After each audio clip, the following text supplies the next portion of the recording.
आंध्र प्रदेश विशाखापट्टनम हूँ। मैं पत्री जी का साथ है 2004 से 20 साल से मैं जुड़े हूँ। मुझे अद्वैत ज्ञान प्रगति के लिए निज जीवित में उतरने के लिए आपका कुछ सुझाव चाहिए।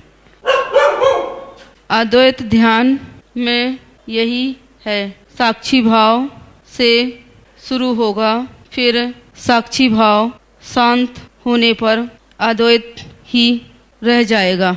धन्यवाद। आचार्य जी प्रणाम।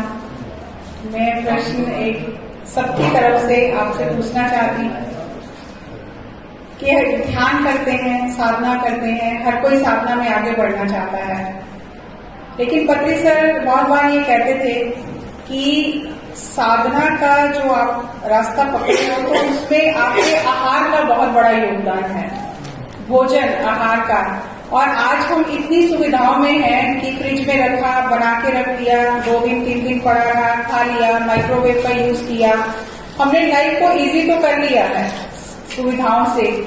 लेकिन मैं आपसे थोड़ा ये खोल के बताइए कि ये जो चीजें हम कर रहे हैं हर दिन, छोटी छोटी बेसिक चीजें जो हमें समझ नहीं आ रही हैं, तो साधना पे उसका क्या प्रभाव पड़ता है अगर हमारा आहार शुद्ध नहीं है? बासी खाना खाते हैं, 2-2 3-3 दिन रख के खाते हैं, माइक्रोवेव यूज करते हैं, तो उससे साधना पे फर्क पड़ता है। सात्विक आहार की महत्ता है। गीता में 3 प्रकार के आहार बताए गए हैं, उनमें जो सात्विक आहार है वही साधक के लिए अच्छा है। वो बोल रहे हैं कि जब हम आटा गूंद के 2-2 दिन फ्रिज में रख देते हैं, वो करना चाहिए कि नहीं? सात्विक आहार में देख लीजिए, जो जो चीजें आती हैं वो करनी है, जो नहीं आता वो नहीं करनी है। प्रणाम गुरु जी को, जसी मैडम का थैंक यू और कुलवंदर जी का थैंक यू। मैं यहाँ पहली बार आया हूँ आचार्य जी। तो मेरे क्वेश्चन थोड़े से अद्भुत है, मैं काफ़ी जगहों पे गया। आप हंसोगे मेरे क्वेश्चन पे। मुझे ना घुटन होती है, मुझे मरने से बहुत डर लगता है। तो वैसे मैं मतलब नहीं डर लगता, जब साधना करता हूँ तो ऐसे लगता है कुछ घुटन हो जाएगी, जब मैं मर जाऊँगा पता नहीं क्या हो जाएगा। तो एक ये है कि मुझे जैसे किसी ने कुछ कपड़े ज़्यादा टाइट पहने हों, जहाँ मैं फ़्लाइट में हूँ, बच्चे मेरे यूएस से फ़्लाइट में हो, तो मुझे गोली खानी पड़ती है, मुझे घुटन महसूस होती है बहुत ज़्यादा। तो इसका काफ़ी जगहों पे मैं गया, पर मेरा ये कोई मतलब कहीं से मुझे कुछ सेटिस्फैक्ट्री आंसर नहीं मिला। मैंने काफ़ी साधना भी की है, तो प्लीज़ मुझे बताइए। क्या बताया था? क्या बताया?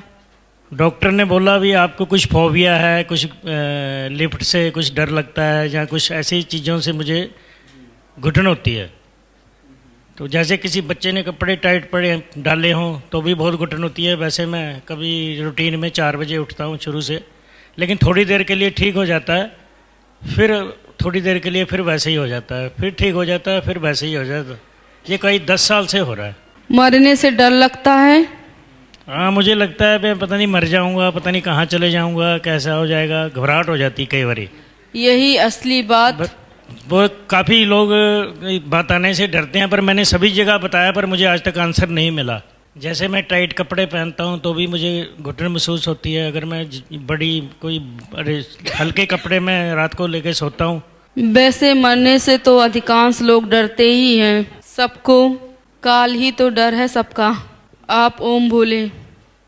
ओम ओम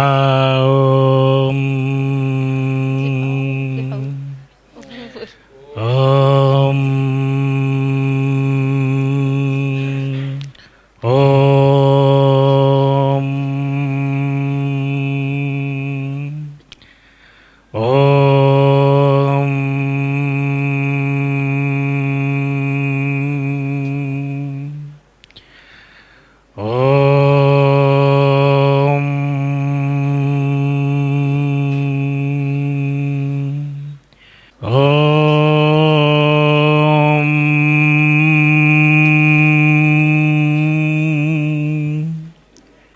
मिनट प्रतिदिन जोर जोर से ओम बोलकर ध्यान करना है। फिर 15 दिन बाद बताना कैसा लग रहा है। बीच बीच में संपर्क रखना। ठीक, थैंक्स। प्रणाम गुरुजी। गुरुजी, मुझे पूछना है कि हमारे वंश में कभी कभी कोई किसी की मौत या कोई बच्चे जन्म लेते हैं, 11 दिन का पूजा पाठ बंद हो जाता है। ऐसे में ठाकुर जी का खाना कैसे? कभी कभी हो सकता है कि ठाकुर जी को जस्ट प्रसाद दिया और सो जाते, तो पर्दा भी भगवान का नहीं खींच पाते हैं, तो कैसे उनका प्रसाद फिर भोग लगा? वो तो फिर छू नहीं पाते हैं। मन को बहुत पीड़ा हो। मन से पूजा भोजन भोग लगा सकते, मन से अलग से नहीं, मन से मानसिक मानसिक, और वो वैसे ही खुला रह जाएगी जैसे हो सके। उनको तो नहीं डर। जब आपकी परंपरा है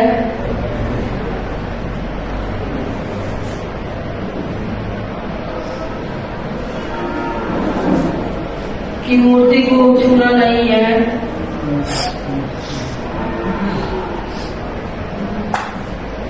तो किसी और से भी करा सकते हैं।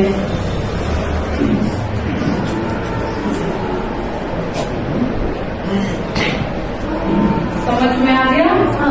मैं नाम अर्चना श्रीवास्तव, मैं ग्रेटर नोएडा से आई हूँ। मुझे एक प्रश्न पूछना है। जैसे कि हम लोग नवरात्रे में, अभी अप्रैल के जो नवरात्रे आते हैं उसमें जैसे कि शीतला देवी हमारी कुल देवी है, तो अष्टमी की रात में हम लोग कलश रखते और मतलब रात्रि में उनका भोग प्रसाद बनाकर चढ़ाते हैं।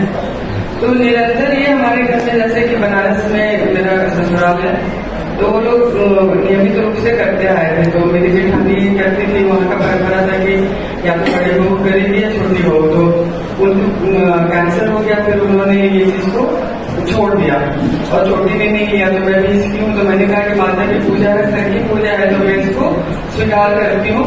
बड़े और छोटे से क्या होता है, भगवान तो सभी के हैं। तो मैंने उनको करना शुरू किया, 6-7 साल से मैं लगातार करती हूँ। तो ये मेरी नियमता आगे तक करते जाना है, कोई भी पूछता है।